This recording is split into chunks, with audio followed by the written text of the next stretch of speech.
Hi everyone. ತುಂಬಾನೇ simple ಆಗಿ ದಿಢೀರಾಗಿ ತಯಾರಾಗೋ ಅಷ್ಟೇ ರುಚಿಯಾದ ಮಹಾರಾಷ್ಟ್ರ ಶೈಲಿಯಲ್ಲಿ ಟೊಮ್ಯಾಟೊ ಸಾರನ್ನ ಹೇಗ್ ಮಾಡೋದು ಅಂತ ತೋರಿಸ್ಕೊಡ್ತಾ ಇದ್ದೀನಿ.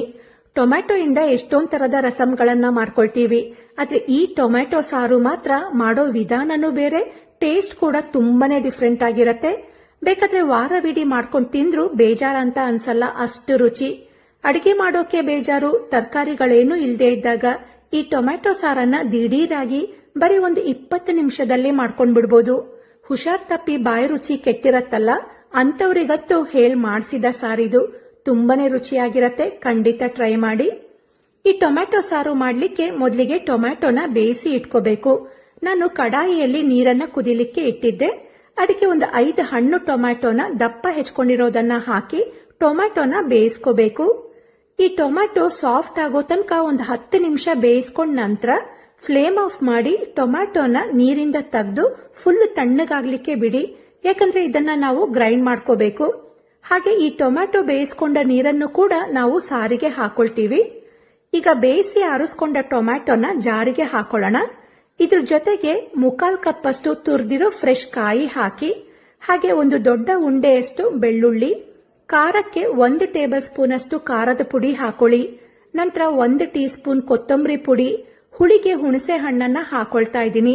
ಹಾಗೆ ಸಾರಿಗೆ ಸ್ವಲ್ಪ ಸಿಹಿ ಇದ್ರೆ ಚೆನ್ನಾಗಿರತ್ತೆ, ಅದಕ್ಕೆ ಸ್ವಲ್ಪ ಬೆಲ್ಲನ ಹಾಕಿ ಟೊಮ್ಯಾಟೊ ಬೇಯಿಸ್ಕೊಂಡ ನೀರನ್ನ ಹಾಕಿ ಖಾರನ್ನ ಈ ರೀತಿ ನೈಸ್ ಆಗಿ ಗ್ರೈಂಡ್ ಮಾಡಿ ಇಟ್ಕೋಬೇಕು. ಈಗ ಒಗ್ಗರಣೆ ಮಾಡ್ಕೊಳಕ್ಕೆ ಪಾತ್ರೆಗೆ 3 ರಿಂದ 4 ಟೀ ಸ್ಪೂನ್ ಅಷ್ಟು ಎಣ್ಣೆನ ಹಾಕಿ, ಎಣ್ಣೆ ಕಾದ್ಮೇಲೆ ಇದಕ್ಕೆ 1 ಟೀ ಸ್ಪೂನ್ ಸಾಸಿವೆ, 1 ಟೀ ಸ್ಪೂನ್ ಜೀರಿಗೆ, ತುಂಡು ಮಾಡ್ಕೊಂಡ 2 ಒಣ ಮೆಣಸು, ಮಧ್ಯ ಸಿಳಿದ 2 ಹಸಿ ಮೆಣಸು, ಹಾಗೆ ಸ್ವಲ್ಪ ಕರಿಬೇವು, 1/4 ಟೀ ಸ್ಪೂನ್ ಅಷ್ಟು ಇಂಗನ್ನ ಹಾಕಿ ಚೆನ್ನಾಗಿ ಫ್ರೈ ಮಾಡ್ಕೊಳ್ಳಿ. ಬೆಳ್ಳುಳ್ಳಿನ ನಾವು ರುಬ್ಬಬೇಕಾದ್ರೆ ಹಾಕಿರೋದ್ರಿಂದ ಮತ್ತೆ ಒಗ್ಗರಣೆಗೆ ಹಾಕೊಳ್ಳೋದು ಬೇಡ. ಈಗ ಒಗ್ಗರಣೆ ರೆಡಿಯಾಗಿದೆ. ಇದಕ್ಕೀಗ ನಾವು ಗ್ರೈಂಡ್ ಮಾಡ್ಕೊಂಡಂತ ಖಾರನ ಹಾಕೊಳ್ಳೋಣ. ಇದ್ರ ಜೊತೆಗೆ ರುಚಿಗೆ ತಕ್ಕಷ್ಟು ಉಪ್ಪನ್ನ ಹಾಕಿ, ಹಾಗೆ ಒಂದು ಅರ್ಧ ಟೀ ಸ್ಪೂನ್ ಅರಿಶಿಣ ಹಾಕಿ, ಇದಕ್ಕೆ ನೀರನ್ನ ಹಾಕೊಳ್ಳೋಕ್ಕೂ ಮುಂಚೆ ಈ ಖಾರನ ಒಗ್ಗರಣೆ ಜೊತೆ ಚೆನ್ನಾಗಿ ಮಿಕ್ಸ್ ಮಾಡಿ ಒಂದು 3 ರಿಂದ 4 ನಿಮಿಷ ಇದನ್ನ ಕುದಿಸ್ಕೊಳ್ಳಿ. ಯಾಕಂದ್ರೆ ಇದಕ್ಕೆ ಹಸಿ ಕಾಯಿನ ಹಾಕಿರೋದ್ರಿಂದ ಖಾರದ್ದು ಹಸಿ ವಾಸನೆ ಹೋಗ್ಬೇಕು. ಹಾಗೆ ಈ ಖಾರನ ಒಗ್ಗರಣೆ ಜೊತೆ ಕುದಿಸ್ಕೊಳ್ಳೋದ್ರಿಂದ ಕಲರ್ ಕೂಡ ತುಂಬಾನೇ ಚೆನ್ನಾಗಿ ಬರುತ್ತೆ. ಈಗ ನೋಡಿ, ಖಾರ ಚೆನ್ನಾಗಿ ಕುದೀತಾ ಇದೆ. ಇದಕ್ಕೀಗ ಸಾರಿನ ಕನ್ಸಿಸ್ಟೆನ್ಸಿಗೆ ತಕ್ಕನಾಗಿ ನೀರನ್ನ ಹಾಕಿ ಸಾರನ್ನ ಚೆನ್ನಾಗಿ ಕುದಿಸ್ಕೊಳ್ಬೇಕು. ಈ ಸಾರಿಗೆ ಖಾರ ರುಬ್ಬಬೇಕಾದ್ರೆ ಕಾಯಿನೂ ಕೂಡ ಹಾಕಿ ರುಬ್ಬಿರೋದ್ರಿಂದ ಈ ಸಾರು ತುಂಬಾ ನೀರ್ ತರ ಇರಲ್ಲ, ಸ್ವಲ್ಪ ಮಂದ ಇರತ್ತೆ. ಈ ಸಾರು ಚೆನ್ನಾಗಿ ಕುದ್ದ ಮೇಲೆ ಕೊನೆಯದಾಗಿ ಇದಕ್ಕೆ ಹೆಚ್ಕೊಂಡ ಕೊತ್ತಂಬರಿ ಸೊಪ್ಪನ್ನ ಹಾಕಿ ಒಂದು 2 ನಿಮಿಷ ಚೆನ್ನಾಗಿ ಕುದಿಸ್ಕೊಳ್ಳಿ. ಸಾರಿನ ಕಲರ್ ನೋಡಿ, ಇದಕ್ಕೆ ಟೊಮ್ಯಾಟೊ ರುಬ್ಬಿ ಹಾಕಿರೋದ್ರಿಂದ ಈ ಕಲರ್ ಬಂದಿದೆ. ಹಾಗೆ ಟೊಮ್ಯಾಟೊನ ಬೇಯಿಸಿ ರುಬ್ಬಿರೋದ್ರಿಂದ, ಕಾಯಿನೂ ಕೂಡ ರುಬ್ಬಿರೋದ್ರಿಂದ ಟೇಸ್ಟ್ ಮಾತ್ರ ತುಂಬಾನೇ ಡಿಫ್ರೆಂಟ್ ಆಗಿರತ್ತೆ. ಹುಳಿ, ಸಿಹಿ, ಖಾರ ಎಲ್ಲದೂ ಹೊಂದ್ಕೊಂಡು ರುಚಿ ಮಾತ್ರ ತುಂಬಾನೇ ಚೆನ್ನಾಗಿರತ್ತೆ. ಈಗ ಸಖತ್ ಟೇಸ್ಟಿಯಾದ ಮಹಾರಾಷ್ಟ್ರ ಶೈಲಿಯ ಟೊಮ್ಯಾಟೊ ಸಾರು ರೆಡಿಯಾಗಿದೆ. ಈಗ ಇನ್ನೊಂದು ರೀತಿಯಾದ ಬರೀ 1/4 ಕಪ್ ಅಷ್ಟು ಹುರುಳಿಕಾಳು ಇದ್ರೆ ಒಳ್ಳೆ ಘಮ, ತುಂಬಾನೇ ರುಚಿಯಾದ ಹುರಿದ ಹುರುಳಿಕಾಳಿನ ಸಾರು ಹೇಗ್ ಮಾಡ್ಕೋಬಹುದು ಅಂತ ತೋರಿಸ್ಕೊಡ್ತಾ ಇದ್ದೀನಿ.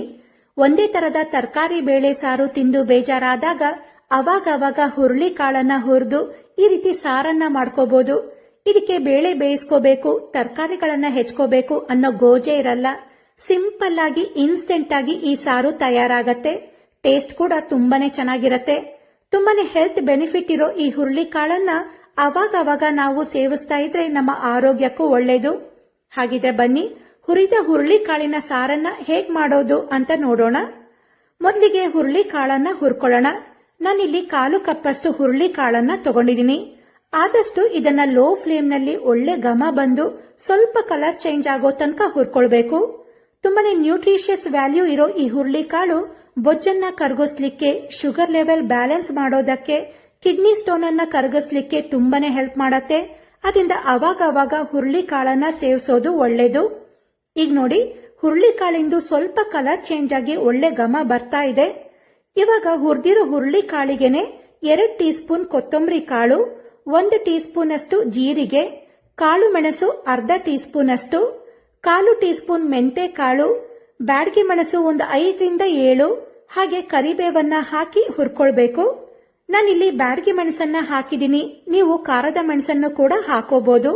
ಆದಷ್ಟು ಇದನ್ನ ಲೋ ಫ್ಲೇಮ್ ನಲ್ಲಿ ಹುರ್ಕೊಳ್ಳಿ, ಹೈ ಫ್ಲೇಮ್ ಮಾಡಿ ಸೀದಿಸ್ಕೊಳ್ಬಾರ್ದು. ಕರಿಬೇವು ಒಣಮೆಣಸೆಲ್ಲ ಗರಿ ಗರಿಯಾಗಿ ಜೀರಿಗೆ ಸಿಡಿಲಿಕ್ಕೆ ಸ್ಟಾರ್ಟ್ ಆಯ್ತು ಅಂದ್ರೆ ಫ್ಲೇಮ್ ಆಫ್ ಮಾಡಿ ಇದಕ್ಕೆ 4 ಟೇಬಲ್ ಸ್ಪೂನ್ ಅಷ್ಟು ತುರ್ದಿರೋ ಫ್ರೆಶ್ ಕಾಯಿನ ಹಾಕೊಂಡು ಕಾಳಿಂದು ಶಾಖ ಎಲ್ಲ ಇರತ್ತಲ್ಲ ಅದೇ ಶಾಖದಲ್ಲಿ ಇದನ್ನ 1 ನಿಮಿಷ ಹುರ್ಕೊಳ್ಳಿ. ಇದಕ್ಕೆ ಕಾಯಿ ಕ್ವಾಂಟಿಟಿ ಸ್ವಲ್ಪ ಕಡಿಮೆನೆ ತಗೊಳ್ಳಿ, ಯಾಕಂದ್ರೆ ಹುರುಳಿ ಕಾಳನ್ನ ಕೂಡ ನಾವು ಗ್ರೈಂಡ್ ಮಾಡ್ಕೊಳ್ಳೋದ್ರಿಂದ ಸಾರು ಮಂದ ಬರುತ್ತೆ, ಅದರಿಂದ ತುಂಬಾ ಕಾಯಿ ಹಾಕೊಳ್ಳೋ ಅವಶ್ಯಕತೆ ಇಲ್ಲ. ಇದನ್ನ ಹುರ್ಕೊಂಡ ನಂತರ ಪೂರ್ತಿ ಆರಿಸಿ ಇದಕ್ಕೆ ನೀರನ್ನ ಹಾಕಿ ಈ ರೀತಿ ನೈಸ್ ಆಗಿ ರುಬ್ಬಿ ಇಟ್ಕೋಬೇಕು. ಈಗ ಒಗ್ಗರಣೆ ಮಾಡ್ಕೊಳ್ಳಕ್ಕೆ ಪಾತ್ರೆಗೆ 3 ಟೀ ಸ್ಪೂನ್ ಅಷ್ಟು ಎಣ್ಣೆ ಹಾಕಿ, ಎಣ್ಣೆ ಕಾದ್ಮೇಲೆ ಇದಕ್ಕೆ 1 ಟೀ ಸ್ಪೂನ್ ಸಾಸಿವೆ ಹಾಕಿ, ಸಾಸಿವೆ ಸಿಡಿದ್ಮೇಲೆ 1/4 ಟೀ ಸ್ಪೂನ್ ಇಂಗು, ಜಜ್ಜಿಟ್ಕೊಂಡ ಒಂದು ಸಣ್ಣ ಉಂಡೆಯಷ್ಟು ಬೆಳ್ಳುಳ್ಳಿ, ಹಾಗೆ ತುಂಡು ಮಾಡ್ಕೊಂಡ 3 ಒಣಮೆಣಸು, ಕರಿಬೇವು ಹಾಕಿ ಚೆನ್ನಾಗಿ ಫ್ರೈ ಮಾಡ್ಕೊಳ್ಳಿ. ಬೆಳ್ಳುಳ್ಳಿ ಎಲ್ಲ ಚೆನ್ನಾಗಿ ರೋಸ್ಟ್ ಆಗ್ಬೇಕು, ಅಲ್ಲಿ ತನಕ ಫ್ರೈ ಮಾಡ್ಕೋಬೇಕು. ನಂತರ ಇದಕ್ಕೆ ಹೆಚ್ಚಿಟ್ಕೊಂಡ 2 ಹಣ್ಣು ಟೊಮ್ಯಾಟೊನ ಹಾಕೊಂಡು, ಹಾಗೆ ಇದ್ರ ಜೊತೆಗೇನೆ ರುಚಿಗೆ ತಕ್ಕಷ್ಟು ಉಪ್ಪು, ಅರ್ಧ ಟೀ ಸ್ಪೂನ್ ಅಷ್ಟು ಅರಿಶಿಣ ಹಾಕಿ ಟೊಮ್ಯಾಟೊ ಫುಲ್ ಸಾಫ್ಟ್ ಆಗೋ ತನಕ ಫ್ರೈ ಮಾಡ್ಕೋಬೇಕು. 1-2 ನಿಮಿಷ ಇದನ್ನ ಫ್ರೈ ಮಾಡ್ಕೊಂಡ್ರೆ ಟೊಮ್ಯಾಟೊ ಫುಲ್ ಸಾಫ್ಟ್ ಆಗತ್ತೆ. ಇವಾಗ ಇದಕ್ಕೆ ಒಂದು ಸಣ್ಣ ನಿಂಬೆ ಹಣ್ಣಿನ ಗಾತ್ರದಷ್ಟು ಹುಣಸೆ ಹಣ್ಣಿನ ರಸ ತೆಗೆದಿಟ್ಕೊಂಡಿದ್ದೆ, ಅದನ್ನ ಹಾಕೊಂಡಿದೀನಿ. ಹಾಗೆ 1 ಟೇಬಲ್ ಸ್ಪೂನ್ ಬೆಲ್ಲ ಹಾಕೊಳ್ಳಿ, ತುಂಬಾನೇ ರುಚಿ ಕೊಡತ್ತೆ. ನಂತರ ರುಬ್ಬಿಟ್ಕೊಂಡ ಖಾರ ಹಾಕೊಂಡು ಸಾರಿನ ಕನ್ಸಿಸ್ಟೆನ್ಸಿಗೆ ಬೇಕಾದಷ್ಟು ನೀರನ್ನ ಹಾಕೊಳ್ಳಿ. ಇದಕ್ಕೆ ಬರೀ ಬ್ಯಾಡಗಿ ಮೆಣಸನ್ನ ಮಾತ್ರ ಹಾಕೊಂಡಿದ್ದೆ, ಅದಕ್ಕೆ ಖಾರ ಬರ್ಲಿ ಅಂತ ಮಧ್ಯೆ ಸೀಳಿದ 5 ಹಸಿಮೆಣಸನ್ನ ಹಾಕೊಂಡು ಸಾರನ್ನ ಕುದಿಸ್ಕೊಳ್ಬೇಕು. ಆಲ್ರೆಡಿ ನಾವು ಖಾರ ರುಬ್ಬಬೇಕಾದ್ರೆ ಎಲ್ಲ ಪದಾರ್ಥಗಳನ್ನ ಹುರಿದು ರುಬ್ಬಿರೋದ್ರಿಂದ ಸಾರನ್ನ ತುಂಬಾ ಕುದಿಸೋ ಅವಶ್ಯಕತೆ ಇಲ್ಲ. ಜಸ್ಟ್ ಈ ರೀತಿ 1 ಕುದಿ ಬರ್ಲಿಕ್ಕೆ ಸ್ಟಾರ್ಟ್ ಆಯ್ತು ಅಂದ್ರೆ ಇದಕ್ಕೆ ಹೆಚ್ಕೊಂಡ ಕೊತ್ತಂಬರಿ ಸೊಪ್ಪನ್ನ ಹಾಕಿ ಜಸ್ಟ್ 1 ನಿಮಿಷ ಕುದಿಸ್ಕೊಳ್ಳಿ. ಈ ಸಾರು ಕುದೀತಿದ್ದಂಗೆ ಹುರಿದಿರೋ ಹುರುಳಿ ಕಾಳಿನ ಘಮ ಮನೆ ತುಂಬಾ ಹರಡ್ಕೊಂಡಿರತ್ತೆ. ಇದಕ್ಕೆ ಹುರುಳಿ ಕಾಳನ್ನ ಗ್ರೈಂಡ್ ಮಾಡಿ ಹಾಕಿರೋದ್ರಿಂದ ಸಾರು ತುಂಬಾ ಕುದ್ದಂಗೂ ಗಟ್ಟಿ ಆಗ್ತಾ ಹೋಗತ್ತೆ. ಆದ್ರಿಂದ ನೀರನ್ನ ನೋಡ್ಬಿಟ್ಟು ಹಾಕೊಳ್ಳಿ. ಈ ಸಾರು ತುಂಬಾ ಗಟ್ಟಿನೂ ಇರಬಾರ್ದು, ತುಂಬಾ ತೆಳುನೂ ಇರಬಾರ್ದು. ಈ ಕನ್ಸಿಸ್ಟೆನ್ಸಿಯಲ್ಲಿ ಇದ್ರೆ ಈ ಸಾರು ಮುದ್ದೆಗೆನೆ ಆಗ್ಲಿ ಅನ್ನದ ಜೊತೆಗೆ ಆಗ್ಲಿ ತುಂಬಾನೇ ಚೆನ್ನಾಗಿರತ್ತೆ. ಅವಾಗವಾಗ ಮಾಡ್ಕೊಂಡು ತಿನ್ನೋಣ ಅನ್ನೋಷ್ಟು ರುಚಿ ಇರತ್ತೆ. ಖಂಡಿತ ನೀವು ಕೂಡ ಟ್ರೈ ಮಾಡಿ.